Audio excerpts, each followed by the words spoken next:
गरीब राम नाम निज सार है, राम नाम निज मूल। राम नाम सौदा करो, राम नाम ना भूल।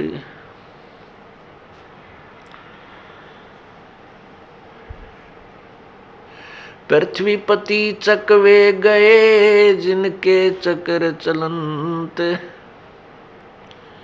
रावण सरीखे कौन गिने, ऐसे गए अनंत। सर्व सोने की लंका होती, रावण से रणधीरम। एक पलक में राज बिराजी, वो जम के पड़े जंजीरम। मन तू सुख के सागर बसरे, भाई और न ऐसा यस रे। मन तू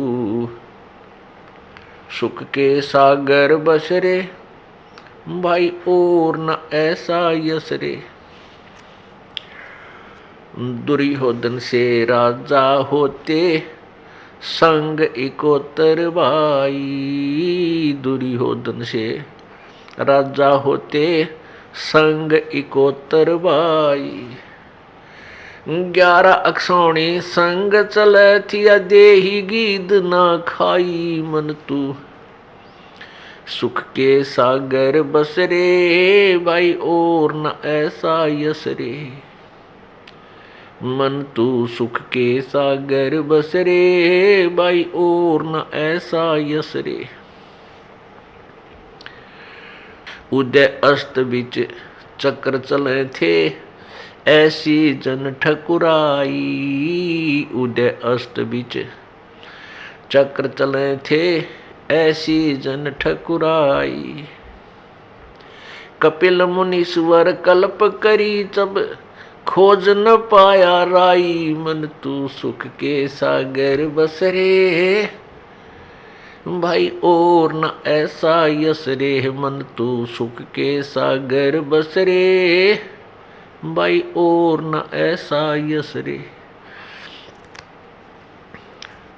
60,000 सगड़ के होते, कपिल मुनीश्वर खाए। 60,000 सगड़ के होते, कपिल मुनीश्वर खाए।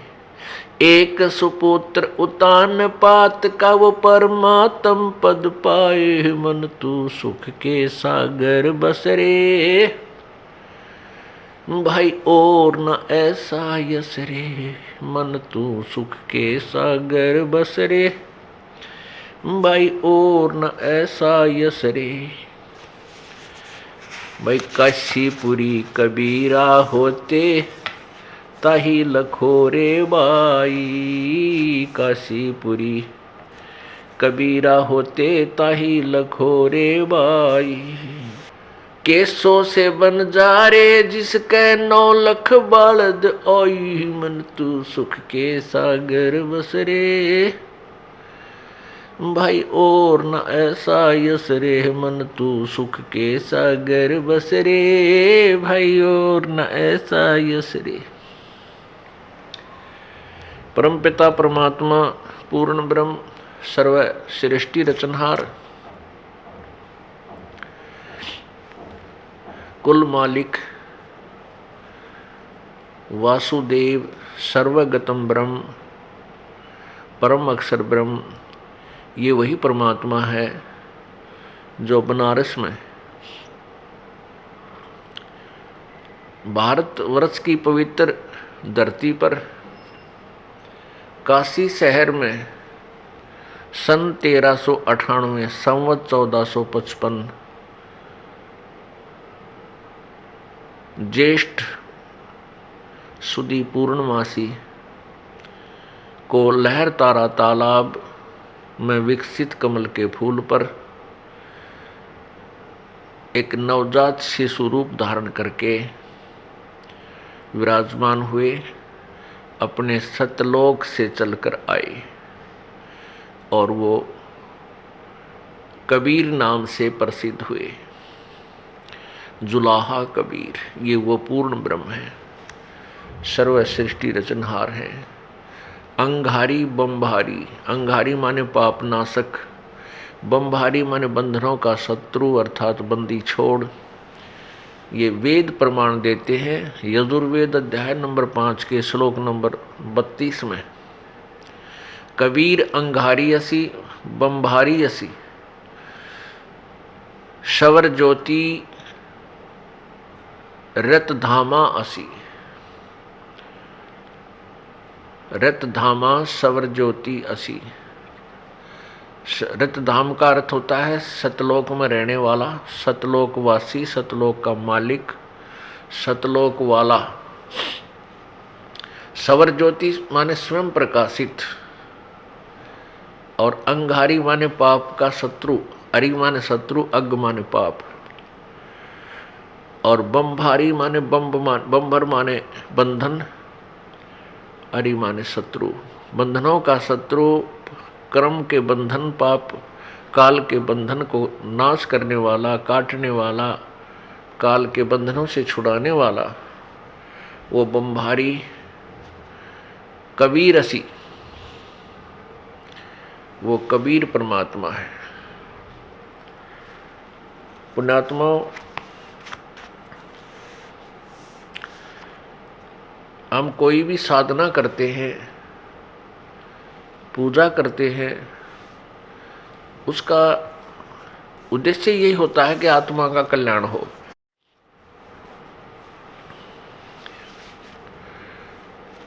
और फिर हमारे संसारिक जीवन में, हमारे संसार के अंदर संसारिक कार्य, इस मनुष्य जीवन में जो हमारे ऊपर आने वाली आपदाएं हैं वो भी टले, क्योंकि यहाँ आपदाओं पर आपदाएं आएंगी तो हम भक्ति नहीं कर सकते, आत्म कल्याण नहीं करवा सकते। फिर हमने ये सिलेक्ट करना है, ये चुनना पड़ेगा कि वो कौन प्रभु है जो हमारे प्रारब्ध में, किस्मत में लिखे हुए संकटों को समाप्त कर सके, नाश कर सके, अक्षमा कर सके। अब कष्ट संकट किस लिए आते हैं, दुख किस लिए आता है और सुख किस कारण से होता है? सर्वविदित है कि सुख पुण्य से होता है और दुख पाप से होता है। तो पुण्यात्माओं, जो हमारे पूर्व जन्म के किए हुए कष्ट हैं, दुख, किए हुए पाप हैं, उनके कारण हम संकटों से घिर जाते हैं। और ये हमें मालूम है कि भगवान संकट मोचन है। उस संकट मोचन से हम फिर अपने संकटों के निवारण के लिए चेष्टा करते हैं। फिर हमें ये भी पता है कि परमात्मा का मार्ग, हमारे संकटों का मोचन जो है संतों द्वारा ही होता है, ईश्वरीय शक्ति से। इसलिए हम संतों की तलाश में फिर चलते हैं। और कुछ दंत कथाएं सुनी होती हैं, कोई मंदिर जाता है, कहते हैं उस मंदिर में जाने से संकट निवारण होता है। कोई किसी मजार पर जाता है, किसी पीर की मंडी पर जाता है कि वहाँ जाने से संकट निवारण होते हैं। कोई किसी तालाब, जोहड़ में या दरिया में स्नान करने जाता है कि उसमें स्नान करने से संकट मोचन होता है, कष्ट निवारण होते हैं। इन सभी श्रुतियों से, इन सब सुनी सुनाई बातों से हम अपने संकट के निवारण के लिए प्रयत्नशील रहते हैं। हमें मालूम है कि परमात्मा हमारे दुखों का निवारण करता है। उस उद्देश्य से हम घर से निकलते हैं। जिसको जैसा भी ज्ञान होता है, कोई मंदिर में जाता है, कोई मस्जिद में, कोई गुरुद्वारे में, कोई चर्च में, कोई किसी तीर्थ धाम पर जाता है, कोई किसी तालाब पर स्नानार्थ जाता है, और कोई संतों के पास जाता है। वहाँ जाने के बाद फिर भी वो सुखी नहीं हो रहा, उसका कारण क्या है? सबसे पहले हमने ये जानना होगा, जिस संत के पास आप जाते हो वो आपको कोई ना कोई जंतर मंतर भक्ति साधना का अवश्य बताता है कि आप ऐसे करो, आपका कष्ट निवारण हो जाएगा। तो जो दुखी है, जैसे कोई रोगी वैद्य के पास जाता है, वैद्य उसको जो दवाई देता है, औषधि देता है, वो उसको खाता है और बताए अनुसार सारी परहेज रखता है, और फिर भी उसको आराम नहीं हो रहा तो डॉक्टर ठीक नहीं, वो दवाई सही नहीं लगी तेरी, वो डॉक्टर ठीक नहीं, वो वैद्य ठीक नहीं, उसको ज्ञान नहीं है, आपकी बीमारी से, रोग से परिचित नहीं है।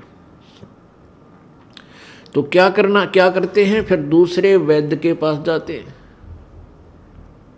फिर तीसरे के पास जाते हैं। जब तक रोग नहीं कटेगा तब तक आप चैन से बैठ नहीं सकते, और न ही बैठना चाहिए। अब कुछ पुण्यात्माएं संतों के पास चले गए, किसी को 2 वर्ष हो गए, किसी को 10 वर्ष, किसी को 20 वर्ष। आपत्तियां ज्यों की त्यों बनी हुई हैं।